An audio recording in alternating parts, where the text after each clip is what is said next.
आपण पाहत आहात EDTV, बातमी अशी जिच्यावर तुम्ही ठेवणार विश्वास। जालन्यात भर दिवसा भर रस्त्यात वर्दळीच्या ठिकाणी प्री प्लॅन मर्डर म्हणजेच खून झाला आहे। अंबड चौफुली जवळ असलेल्या जांगडे पेट्रोल पंपासमोर आज सायंकाळी 5 वाजेच्या सुमारास हा प्री प्लॅन मर्डर झाला। आरोपी टाटा सुमो मधून सर्व तयारीसह आले होते। आपण पाहत आहात ही आरोपींची गाडी आहे, टाटा सुमो, गाडी क्रमांक MH04GD0509। या गाडीमध्ये दारूच्या बाटल्यांची झाकणे, एक दंडा आणि मिरचीची भुकटी भरलेली बरणी दिसत आहे।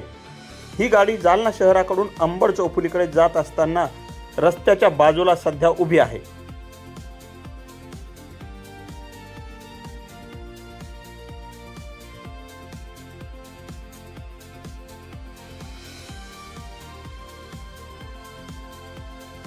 याच गाडीच्या दुसऱ्या बाजूच्या रस्त्याने मृत व्यक्ती हा MH20BY7841 या 4 चाकीमधून अंबड चौफुलीहून जालना शहराकडे जात होता।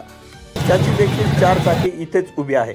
दरम्यान हा खून एवढा भयानक झाला होता की आरोपींनी भाजीवालीच्या समोरच मृत व्यक्तीच्या पोटात तलवारीने वार केले। एवढेच नव्हे तर चेहऱ्यावर देखील अनेक वार केले। यामध्ये चेहऱ्याचे तुकडे तुकडे झालेले आहेत। नेमकी संध्याकाळी वर्दळीची वेळ होती आणि रस्त्यावर देखील भरपूर वर्दळ असताना भर दिवसा हा खून झाल्यामुळे सर्वत्र भीतीचे वातावरण आहे।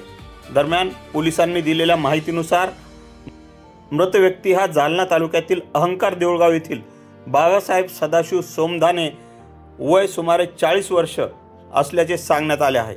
हा खून झाल्याची वार्ता शहरात वाऱ्यासारखी पसरली आणि या मुख्य रस्त्यावर बघ्यांची एकच गर्दी झाली। दरम्यान घटनास्थळी अप्पर पोलीस अधीक्षक आयुष नोपानी, उपविभागीय पोलीस अधिकारी अनंत कुलकर्णी, स्थानिक गुन्हा शाखेचे पोलीस निरीक्षक पंकज जाधव तसेच तालुका जालना, कदीम जालना पोलीस ठाण्याचे पोलीस निरीक्षक देखील पोहोचले होते। घटनास्थळाची फॉरेन्सिक लॅबच्या अधिकाऱ्यांनी पाहणी केली आहे आणि मृतदेह उत्तरीय तपासणीसाठी सरकारी रुग्णालयात पाठविण्यात आला आहे।